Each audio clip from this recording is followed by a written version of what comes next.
대전평화교회와 한신교회 교우들을 위한 새벽 말씀 나눔입니다. 오늘은 2023년 3월 7일 화요일입니다. 오늘 하루 하나님의 크신 은총과 위로하심과 복주심이 말씀을 들으시는 여러분들과 함께 하시기를 소망합니다. 오늘 우리가 함께 나눌 말씀은 로마서 4장 1절에서 8절까지 말씀입니다. 로마서 4장 1절로부터 8절까지 말씀입니다. 그러면 육신상으로 우리의 조상인 아브라함이 무엇을 얻었다고 우리가 말할 수 있겠습니까? 아브라함이 행위로 의롭게 되었다면 그에게 자랑할 것이 있었을 것입니다. 그러나 하나님 앞에서는 자랑할 것이 없습니다. 성경이 무엇이라고 말합니까? 아브라함이 하나님을 믿으니 하나님께서 그를 의롭겠다고 여기셨다 하였습니다. 일을 하는 사람에게는 품삯을 은혜로 주는 것으로 치지 않고 당연한 보수로 주는 것으로 생각합니다. 그러나 경건하지 못한 사람을 의롭다고 하시는 분을 믿는 사람은 아무 공로가 없어도 그의 믿음이 의롭다고 인정을 받습니다. 그래서 행한 것이 없어도 하나님께서 의롭다고 여겨주시는 사람이 받을 복을 다윗도 다음과 같이 말하였습니다. 하나님께서 잘못을 용서해 주시고 죄를 덮어주신 사람은 복이 있다. 주님께서 죄 없다고 인정해 주실 사람은 복이 있다. 로마서 4장 1절로부터 8절까지 말씀입니다. 세번역 성경의 말씀으로 읽어드렸습니다. 샬롬. 어제 하루는 여러분의 삶에 동행하시는 하나님을 만난 복된 날 되셨습니까? 오늘 하루 눈동자같이 지키시는 하나님께서 여러분들의 삶에 참 구원이 되어주시고 여러분들의 삶에 참 기쁨이 되어주시길 주님의 이름으로 축원드립니다. 한 남자가 있습니다. 그에게는 두 아들이 있습니다. 아내는 둘째를 낳고 그만 세상을 떠나버렸고 호라비로 한평생을 남은 아이들을 돌보며 살아왔습니다. 어느새 아이들은 장성하였고 남 부럽지 않을 만큼 살림도 넉넉해져 이제는 살만해졌는데 이 남자에게 지워지지 않는 한 가지 근심이 있습니다. 엄마의 빈자리가 컸던 탓인지 둘째 아들이 삐딱하게 자꾸만 엇나가기 시작한 겁니다. 그래도 남자는 화 한 번 내지 않고 아이를 감쌌습니다. 그나마 큰아들 녀석이 잘 커주어서 위안을 삼고 있었습니다. 그러던 어느 날 둘째 녀석이 결국 집을 나가버렸습니다. 아무리 찾아도 행방은 묘연하기만 합니다. 집이 싫어 뛰쳐나간 아들. 세상은 화려했고 매력적이었습니다. 하지만 세상의 친절은 내가 그럴듯해 보일 때까지입니다. 가진 것이 떨어지고 볼품이 없어지기 시작하자 사람들은 떨어져 나가고 아무도 그의 곁에 있지 않습니다. 아무도 그를 환영하지 않습니다. 배가 고프고 몸은 아파옵니다. 그래도 쉴 수 없습니다. 뼈가 빠지게 이른 새벽부터 저녁 늦게까지 일을 해야 겨우 그날 하루 먹을 것을 해결할 수 있습니다. 쉬는 날도 없습니다. 몸은 어느새 만신창이가 되었고 일할 수 없는 그에게 손 내미는 곳은 더더욱 없었습니다. 이제 꼼짝없이 굶어서 혹은 병들어 죽게 생겼습니다. 그때 아들에게 아버지의 집이 생각납니다. 언제나 자신을 받아주고 사랑해 주었던 아버지가 기다리시는 그 집 말입니다. 아버지가 미워서 집에서 뛰쳐나왔으니 다시금 돌아갈 염치는 없습니다. 어쩌면 아버지가 노하셔서 자신을 내칠지도 모를 일입니다. 하지만 이렇게도 더 이상 살 수는 없습니다. 고민하다 보니 이렇게 죽느니 용서를 받지 못한다 하더라도 아버지께로 돌아가 종으로라도 사람 대접받으며 살 수 있을 것 같으니 아버지께로 돌아가겠다 결정합니다. 그는 병든 몸을 이끌고 집을 향해 출발했습니다. 방금 읽어드린 이야기는 예수님께서 누가복음 15장에서 세리와 죄인들에게 전하셨던 비유의 말씀입니다. 예수 그리스도를 통한 구원, 즉 우리가 믿는 기독교의 구원의 교리가 사실 이 한편의 예화 속에 모두 들어있는 겁니다. 둘째 아들이 직면했던 고통은 무엇이었습니까? 온갖 고생과 배고픔? 아닙니다. 그게 아니라 그 모든 것은 아버지의 집을 떠나 있기 때문에 발생한 결과일 뿐입니다. 그가 아버지와 함께 살 때는 굶주리지 않았습니다. 아버지와 함께 있을 때는 내일을 염려하거나 걱정할 필요도 없었습니다. 아버지께서 행하시고 책임져 주는 것이 그의 삶의 현실이었기 때문입니다. 하지만 아버지를 등지고 떠난 순간부터 그는 아버지의 아들로서 누리던 모든 특권을 상실합니다. 타국에서 사람들은 둘째 아들을 아버지의 아들이 아닌 종으로, 거지로 여길 뿐이었습니다. 그리고 돌이켜보면 이 둘째 아들은 예수 그리스도를 믿기 이전에 우리들의 모습이기도 합니다. 예수님을 믿기 이전에 우리는 아버지를 잃어버리고 자녀의 권세를 잃어버린 이방인일 뿐입니다.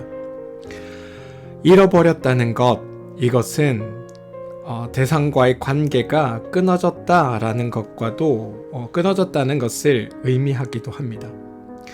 하나님을 잃어버렸으니 하나님으로부터 오는 평안은 상실되었고 불안과 두려움과 염려와 걱정이 우리의 삶을 채우기 시작한 겁니다. 하나님과 관계없는 세상을 추구하며 살아가다 보니 하나님을 잃어버리게 되었고 하나님을 잃어버리고 살고 있으니 생명이 가득해야 할 우리의 삶 가운데 죽음의 그림자가 가득 차기 시작합니다. 이것이 우리의 인생이 괴로운 근본적인 이유입니다. 돈이 없어서 괴로운 것이 아니고 집이 없어서 두려운 것이 아니라 돈을 탐하는 이가 정직하기 어렵고 명예를 탐하는 이가 겸손하기 어려운 것처럼 세상의 가치를 추구하며 살아가는 우리의 걸음이 생명 되신 하나님께 예민하고 나아가기 불가능하고 무뎌지는 것이 당연합니다. 그리고 그것 때문에 우리의 삶이 힘겨운 것입니다. 둘째 아들은 굶주려 죽느니 차라리 종이라도 되어서 아버지께로 돌아가자고 결심합니다. 왜입니까? 여기서는 굶어 죽는 것밖에는 다른 결과는 없습니다. 그게 유일하게 살 수 있는 길이었기 때문입니다. 그럼 그가 아버지께서 용서하실 것을 기대했었을까요? 아닙니다. 그는 자신이 저지른 죄가 있기에 그는 아마도 아버지께서 용서해 주는 것은 꿈꾸지 않았을 겁니다. 그런데도 그가 아버지께로 돌아가기로 결심한 것, 그건 그가 살 유일한 길이 그것밖에 없었다는 겁니다. 근데 여러분, 저는 여기에서 구원받는 믿음이란 무엇인지를 다시금 발견하게 됩니다. 둘째 아들은 자기의 뜻대로 살아가면 될 것이라고 생각했습니다. 하지만 결국 직면하게 된 일은 비참한 삶입니다. 그리고 그 삶에 이르러서야 비로소 자기가 있어야 할 자리로 돌아가고자 하는 갈망을 가지게 됩니다. 그리고 발걸음을 돌려 아버지께로 돌아갔습니다. 자신의 마음을 온통 덮고 있던 세상을 향했던 헛된 마음들을 돌이키고 아버지께로 발걸음을 옮긴 것입니다. 내가 선택한 것이 틀리고 아버지와 함께하는 것이 옳다는 것을 깨달았습니다. 마음을 두는 것, 마음을 담는 것, 그것이 사랑이라고 했고 그것이 구원받는 믿음입니다. 집으로 돌아가는 내내 둘째는 걱정과 두려움을 안고 있었지만 아버지는 그렇게 돌아온 아들을 아무런 조건 없이 더 할 수 없는 기쁨 가운데 맞이합니다. 하루도 빠짐없이 구석구석 집 나간 둘째 아들을 찾아다녔고 언제나 길밖 어귀에서 아들을 기다렸습니다. 어떻게 아버지는 그를 받아들일 수 있습니까? 내 새끼니 그런 겁니다. 내가 사랑하는 이기에 그렇습니다. 사실 사랑은 논리나 합리적인 이야기가 아니지 않습니까? 남들이 뭐라 해도 정말 나쁜 녀석이었고 못된 녀석이었지만 그래도 내 자식인 걸 어찌하겠습니까? 둘째 아들이 잘났거나 재산을 많이 가지고 있거나 성품이 곱거나 거룩하거나 아버지의 뜻을 잘 따랐기 때문에 구원을 얻은 것이 아니었습니다. 돌아온 아들의 몰골과 행색이라야 거칠고 초라하기 그지없지 않습니까? 게다가 그는 여전히 용서하기 어려운 패약한 아들일 뿐입니다. 왜냐하면 마음에서 우러난 회심이 아니라 그저 굶어 죽지 않으려고 돌아왔을 뿐이기 때문입니다. 그런데 아버지가 그를 있어야 할 그 자리, 바로 아들의 자리로 받아주었습니다.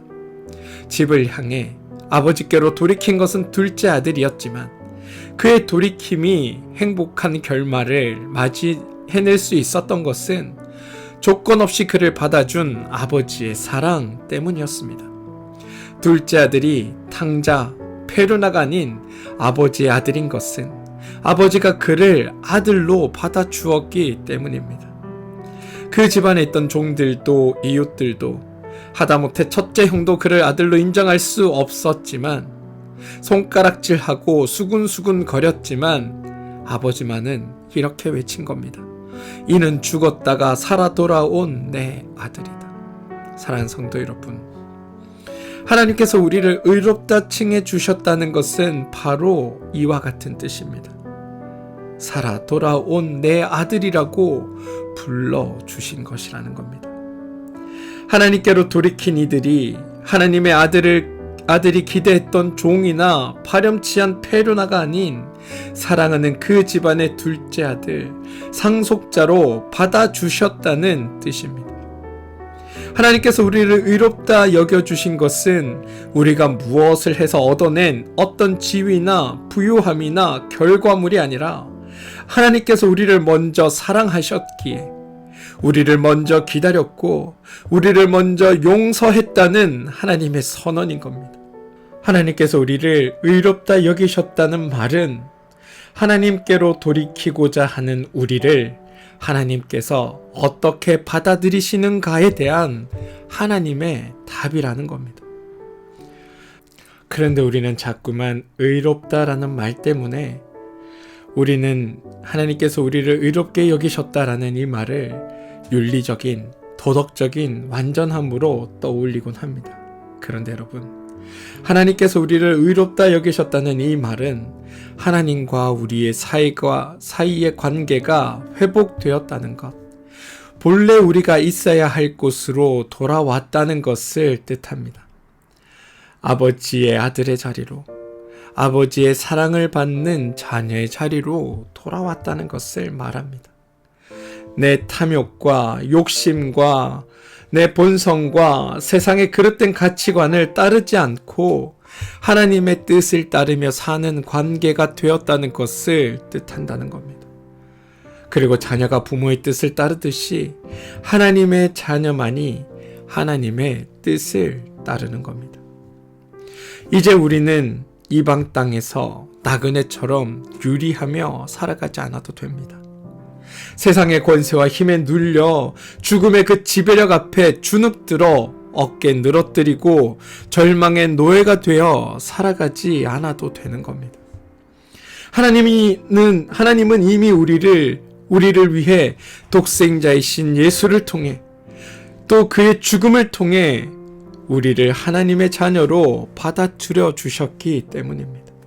바라기는 오늘 여러분의 삶이 우리의 힘으로 몸부림치며 헤매었던 그 걸음을 멈추고 돼지 쥐염이라도 먹으려 했지만 그것조차 먹을 수 없던 서러운 삶에서 벗어나서 하나님의 그 풍성하심을 힘입는 하나님의 자녀로 살게 되기를 소망합니다. 하나님께서 우리를 의롭다 하신 그 선언에 힘입어 천국을 누리며 사는 여러분들 되시기를 주님의 이름으로 축원드립니다. 우리 함께 기도하겠습니다. 하나님, 무익하고 연약한 우리를 의롭다고 칭해주신 그 사실에 감사드립니다. 우리가 우리의 의로서는 나 자신을 조금도 구원할 수 없는 존재들이지만 하나님의 그 지극하신 사랑이, 그리스도의 그 한없는 자비와 헌신이 우리를 의롭다 여기게 만들어 주셨고 우리를 의로운 존재로 삼아 주셨음에 감사를 드립니다. 주님, 우리가 의롭다 칭함을 받았으니 하나님의 만드신 이 세상에서 주눅들어 살지 않게 하시고 주어진 생을 기쁨으로 살아내게 도와주옵소서. 하나님의 자녀로 당당히 세상을 살게 하시되 하나님의 뜻을 구하며 살아가는 우리가 되게 하여 주옵소서. 예수님의 이름으로 기도합니다. 아멘. 오늘 우리가 함께 기도할 제목은 몸과 마음의 힘듦으로 인해 어려움을 겪고 있는 우리 교우들을 위해 기도해 주시기 바랍니다. 삶의 어려움과 고난이 우리 삶 앞에 늘 있습니다. 그래서 우리는 어떻게든 하나님을 구할 수밖에 없고 하나님의 도움을 청할 수밖에 없습니다. 그런데 여러분 기억하십시오. 우리의 삶에 지금의 어려움과 이 괴로움은 하나님께서 우리의 삶을 복되게 하기 위해 만들어 가시는 하나의 과정이라는 사실을, 지금의 어려움과 힘듦을 통해 우리를 사랑하시는 하나님을 발견하게 되기를 원하시는 하나님의 뜻이라는 것을 여러분 기억하시고, 지금의 이 힘겨움과 어려움을 통해 나를 더 복되게 하실 하나님을 기대하며 지금의 이 어려움들을 이겨내 주시길 부탁드립니다. 육신의 연약한 교우들에게 하나님 찾아가 치유해 주시고 낫게 하여 주시고 일으켜 주시고 회복시켜 주시기를 기도해 주시고, 지금에 겪고 있는 삶의 문제들과 고난이 하나님 안에서 해결되어 가는 것들을 우리가 눈으로 보면서 하나님의 살아있음을, 나를 향한 하나님의 그 사랑을 경험하게 되는 일들이 있게 해달라고 여러분 기도해 주시기를 부탁드립니다. 우리 자녀들을 위해 기도합시다. 자녀들의 삶의 주인 되신 하나님, 우리 자녀들의 삶을 이끄시는 하나님께서 우리 자녀들에게 복된 소식을 전해주시고 우리 자녀들의 참 소망이 되어주셔서 우리 자녀들이 하나님께 붙들려 살아가는 그 모든 순간에 단 한순간도 망하지 않도록 하나님께서 인도하시는 그 인도하심에 힘입어 세상을 복되게 살아내는 자녀들 되게 해달라고 여러분 기도하시길 부탁드립니다. 하시는 일과 사업체를 위해 기도하십시오. 하시는 일과 사업체를 통해 하나님의 복된 소식이 드러나고 하나님께서 기뻐하시는 일들이 그것 가운데 차고 넘쳐날 수 있도록 기도해 주시기 바랍니다. 또한 하고 있는 그 일을 통하여 하나님 나라가 여러분의 삶 가운데 드러나고 나타나고 경험되는 일들이 있게 되기를 소망합니다. 교회를 위해 기도해 주시기 바랍니다. 한신교회와 평화교회가 하나님의 선한 뜻을 이루어내고 각각 주어진 그 사명을 잘 감당하여서 하나님께서 기뻐하는 교회로 성장할 수 있도록 여러분 기도해 주시기를 부탁드립니다. 특히 두 교회를 담당하고 있는 목회자들과 그 가정을 위해서 기도해 주시고 장로님들과 중직자들을 위해서 여러분 기도해 주시기를 부탁드립니다. 나라와 민족을 위해 기도해 주시고 이 땅에 참 평화와 기쁨이 있게 해달라고 여러분 기도해 주시고, 우크라이나와 러시아의 전쟁이 빨리 종식되도록 여러분 기도해 주시고, 시리아와 튀르키예에 내린 지진으로 인해 더 이상 상처받는 일들이 없도록 그것 가운데 참 소망과 희망이 있게 되게 해달라고 여러분 기도해 주시기를 부탁드립니다. 오늘 하루도 하나님은 여러분들 곁에서 누구보다도 먼저 앞서 여러분의 문제들을 위해 일하고 계십니다. 그리고 우리가 이 땅에서 행복하게 살아가는 것, 하나님께서 주신 그 구원의 삶을 가지고 이 땅을 복되게 살아내는 것이 하나님께서 우리를 통해 이루고자 하시는 일이라는 것을 기억하시고, 오늘 그 일을 이루는 일에 여러분 모두가 온전히 쓰임받는 그런 귀한 일들이 있게 되기를 주님의 이름으로 축원드립니다. 하나님이 여러분들과 함께 하십니다. 그러니 당당히 오늘 하루를 살아 주십시오. 함께 기도하겠습니다.